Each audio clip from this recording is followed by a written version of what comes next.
Selamat siang, saya akan membacakan berita terkini di Kelurahan Kalisari, Jakarta Timur. Terjadi kegaduhan setelah beredar data balita stunting yang mencantumkan nama, alamat, dan kondisi kesehatan pada platform grup WhatsApp RT. Kejadian ini menimbulkan kekhawatiran di tengah masyarakat terkait keamanan dan kerahasiaan data pribadi.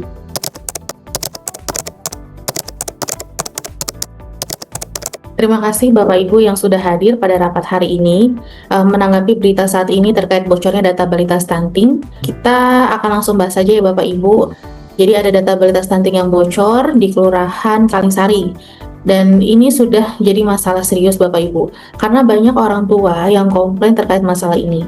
Saya minta data masalah ini kita bahas bersama.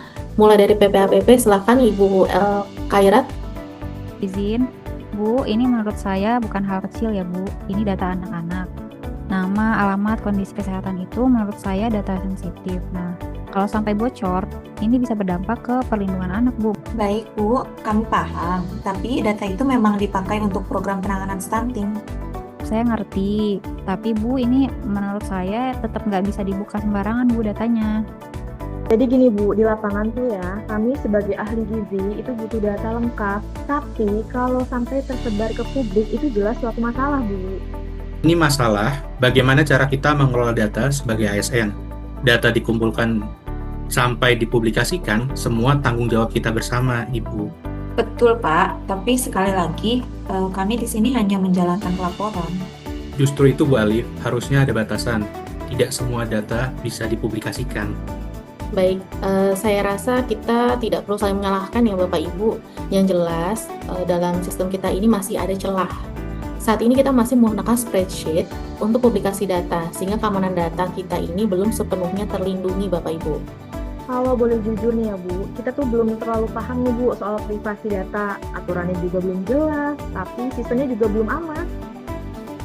Kalau menurut saya itu Bu Anissa betul banget sih. Dan ini beresiko juga loh Bu, karena menyangkut anak-anak. Baik Ibu, kedepannya mungkin kita harus ada aturan tegas terkait keamanan data serta privasi data.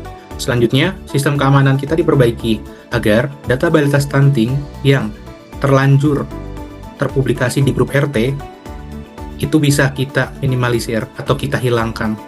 Seperti itu. Kami juga paham nih Pak, tapi kami butuh panduan yang jelas Pak, gimana di lapangannya Pak. Izin Ibu, bagaimana kalau kita buat portal data yang lebih aman? Data sensitif kita samarkan, tidak pakai nama lengkap, serta ada penjelasan ke masyarakat terkait data balita stunting. Saya setuju dengan yang dikatakan oleh Bapak Sabik. Jadi data kita tetap transparan namun tetap aman ya Pak ya? Betul Bu Alif. Baik, ini jadi pengingat buat kita sebagai ASN ya Bapak Ibu. Kita harus lebih paham terkait teknologi, lebih hati-hati, dan bertanggung jawab. Kalau datanya bisa kita jaga, kepercayaan masyarakat juga tentunya akan meningkat. Baik, terima kasih Bapak Ibu atas waktunya dan sudah menghadiri rapat kita pada hari ini.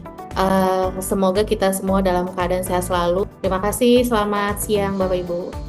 Assalamualaikum warahmatullahi wabarakatuh. Berdasarkan role model yang telah dibuat dan dimainkan sebelumnya, kami dari kelompok 3A mengidentifikasi masalah yaitu terjadinya kebocoran data balita stunting di Kelurahan Kalisari.